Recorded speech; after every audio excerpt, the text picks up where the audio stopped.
संरचनात्मक परिवर्तन के बाद हम परंपरा, आधुनिकता, औद्योगिकरण और नगरीकरण को स्पष्ट करेंगे। परंपरा का अर्थ है कि परंपरा का संबंध प्राचीनता से लगाया जाता है। परंपरा अतीत के द्वारा हस्तांतरित विश्वास व्यवहारों का एक पुंज है जो निरंतर तथा परिवर्तन परंपरा का मूल आधार है। परंपरा का संबंध प्राचीनता से है, अर्थात हमारी जो परंपरा है उसकी जड़ें कहाँ है? प्राचीनता में है। और परंपरा अतीत के द्वारा हस्तांतरित, अतीत यानी हमारा पुराना समय के द्वारा हस्तांतरित यानी ट्रांसफर व्यवहारों का एक पुंज है जो निरंतर तथा परिवर्तन परंपरा का मूल आधार है। निरंतरता तथा परिवर्तन परंपरा का मूल आधार है और परंपरा एक पीढ़ी से दूसरी पीढ़ी में हस्तांतरित होती रहती है। परंपरा का कोई भी लिखित या सर्वमान्य स्रोत नहीं है। हम परंपरा को देखकर, आचार विचार से, प्रथाओं के माध्यम से तथा रीति रिवाजों के माध्यम से सीखते हैं और ये हमारे जीवन में अपना स्थान बनाए रखती है। अब है आधुनिकता। परंपरा और आधुनिकता दोनों विरोधाभास है, यानी कि दोनों एक दूसरे की विरोधी विचारधारा है। लेकिन आधुनिकता की जो जड़ है वो परंपरा में ही पाई जाती है। आधुनिकता की जो जड़ है वो कहाँ पाई जाएगी? परंपरा में ही। और परंपरा में निरंतर परिवर्तन ही आधुनिकता को जन्म देता है। लेकिन फिर भी ये दोनों एक दूसरे के विचारों से पृथकता रखते हैं। इनमें समानता की कम गुंजाइश होती है। आधुनिकता बुद्धिवादी बनने, अंधविश्वास से बाहर निकलने, उच्च व खुली विचारधारा तथा विज्ञानवादिता को कहते हैं। समझ में आया बच्चों?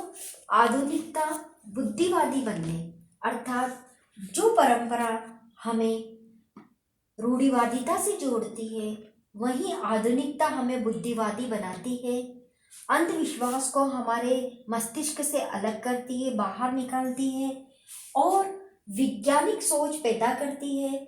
हमारी सोच उच्च होती है, खुली होती है, खुले विचारधारा होती है तथा हमारे विचारों के अंदर अंधविश्वास के स्थान पर विज्ञान को हम महत्व देते हैं, वास्तविकता को महत्व देते हैं और हमारी जो सोच होती है वो प्रैक्टिकल होती है। दूसरा है औद्योगिकरण। औद्योगिकरण का मतलब होता है कि उत्पादन की प्रक्रिया में हाथ के श्रम का स्थान जब निर्जीव शक्ति द्वारा संचालित मशीनें, वाष्प तथा विद्युत ऊर्जा ले लेते हैं तो उस प्रक्रिया को हम क्या कहते हैं? औद्योगिकरण। बच्चों, प्राचीन समय में साधनों का इतना विकास नहीं हुआ था, सोच का इतना विकास नहीं हुआ था, विज्ञान का इतना विकास नहीं हुआ था। ऐसे समय जो भी उत्पादन की प्रक्रियाएं होती थी उन प्रक्रियाओं में मनुष्य का श्रम शामिल होता था, यानी मनुष्य की मजदूरी के माध्यम से उत्पादन का कार्य किया जाता था।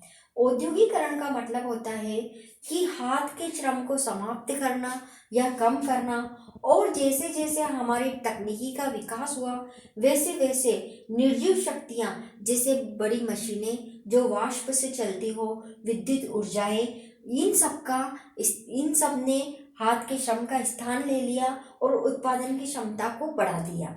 ऐसी प्रक्रिया कहलाती औद्योगिकरण। दूसरे शब्दों में कि औद्योगिकरण के अंदर मशीनीकरण का प्रयोग, यानी कि उत्पादन के साधनों में मशीनों का प्रयोग करके उत्पादन की क्षमता को बढ़ाना क्या कहलाता है? औद्योगिकरण। औद्योगिकरण का सर्वप्रथम जो जन्म हुआ या औद्योगिकरण की प्रक्रिया सर्वप्रथम ब्रिटेन के अंदर उत्पादित हुई, इसीलिए इसको ब्रिटेन यानी कि यूरोप में औद्योगिक क्रांति का सूत्रपात हुआ। अब है नगरीकरण। औद्योगिकरण और नगरीकरण को एक दूसरे का पूरक समझा जाता है।